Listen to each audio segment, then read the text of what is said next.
What's up, everyone? It's the man, the myth, the Megazord, Ben from Vs.NerdStuff, and I'm here to give you another Dungeons & Dragons top 10 list. Today we're going to be covering top 10 most important spells in 5th edition Dungeons & Dragons. Okay, quick rule. We're only going to be using spells from that sweet 5th edition PHB. We plan on doing a more inclusive list later, or maybe we'll do a class by class list. I don't know. Maybe leave a suggestion in that comment section below. And speaking of comments, like I always say, this is just my opinion, so if you disagree with me, leave a comment down in the comment section below. Alright, and before we begin, honorable mention goes to Eldritch Blast. It is the most important cantrip for Warlocks, and it's probably the most widely used cantrip according to D&D Beyond with 49% for Warlocks. But I didn't want to include cantrips in my top 10 most important spells list, so no cantrips. If I did, Eldritch Blast would be on this list. Alright, let's begin. Number 10. Healing Word. So, Healing Word is a great spell because you can cast it as a bonus action. That means you can cast a spell that shows up later on this top 10 list and Healing Word in the same turn. It's only verbal components, it's got a range of 60 feet, and you can cast it up at higher levels.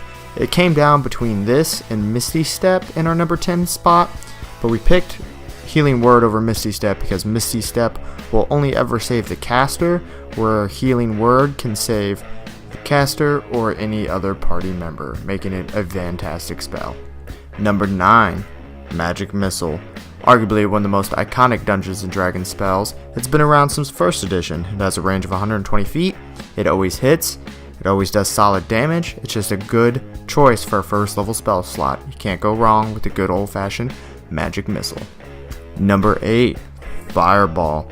Sticking with original spells, Fireball's been around since 1st edition as well. Mike Merle's designer of 5th edition even stated in an interview that Fireball should be a 4th or 5th level spell because it does way too much damage for a 3rd level spell. But he kept it in at 3rd level because it's always been a 3rd level spell and always will be a 3rd level spell and will roughly always have the same mechanics. It's just a great spell. You'll never waste a 3rd level spell slot on Fireball. Number 7. Dispel Magic. Sticking with OG spells, Dispel Magic has been around forever. It can be cast up at higher levels. It's 120 feet. Its duration is instantaneous, and it can get rid of pesky elementals or summon constructs that your pesky DM is trying to kill you with. Dispel Magic is always good to remove traps that your thief can't remove. Dispel Magic is never not a benefit to have on you. Number 6. Mass Cure Wounds. This is a great spell because it's one of the few AoE healing spells. It has a range of 60 feet and a 30-foot radius centered on a point that you choose, so you should be able to get most of your party. It's instantaneous and you can cast it up at higher levels. It will save your party from a TPK any day. Number 5. Sunbeam. The key advantage to Sunbeam is you can keep it concentrated, so you can shoot it once and then hold it for 10 rounds, doing steady 68 damage with it every turn. It's one of the best damage dealing spells for druids and any other class that can cast it. Undeads and oozes have disadvantage on saving throws against it, and like I said earlier, you can keep casting it round after round after round, making it one of the most reliable damage dealing spells in 5th edition Dungeons & Dragons. Number 4. Plane Shift. Not much to say about Plane Shift, except for it can save you and all your party if you lose in a fight. You can use it offensively, touching an opponent, making them have to make a charisma save, or be banished to whatever hellish plane you want to send them to. It's a great offensive, defensive, and utilitarian spell, as you can just travel to different places with it too. Number 3. Revivify. Now, we were going to at least have one resurrection spell on this list, because, let's be honest, PCs tend to die, because, they're reckless, and they never listen to their dungeon master, and they always want to 1v the red dragon. Maybe I'm just describing my players. Revivify is the best resurrection spell because it's low level, so you don't have to waste a high level spell slot on resurrection or true resurrection. Clerics, paladins, bards, and necromancers get it. It does cost 300 gold piece each time you cast it, but what's the price to pay when your friend's dying? It can lead to some wonderful whack-a-mole situations with your Dungeon Master, and is by far the most useful resurrection spell.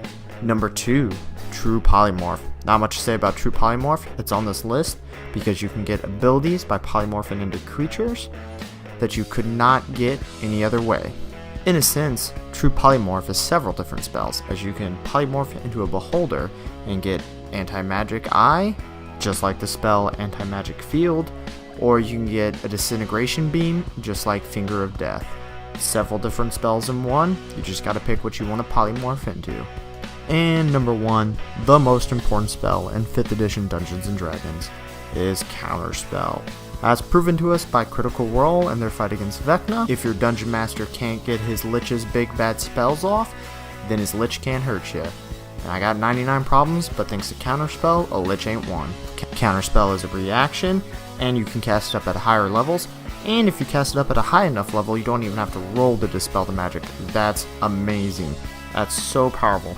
And even against things that aren't Liches, anything that casts spells against you, you just dispel it with a snap of your fingers. If you need another reason, Counterspell is number 1. Your party won't need Mass Cure Wounds, Revivify, or Healing Word if they're not hurt because you keep counterspelling all the DM spells.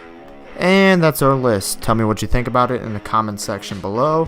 Please remember, please remember to like, comment, and subscribe to our channel. And we'll see you in the next video shortly. You can leave a suggestion on videos you'd like to see. Thanks everyone.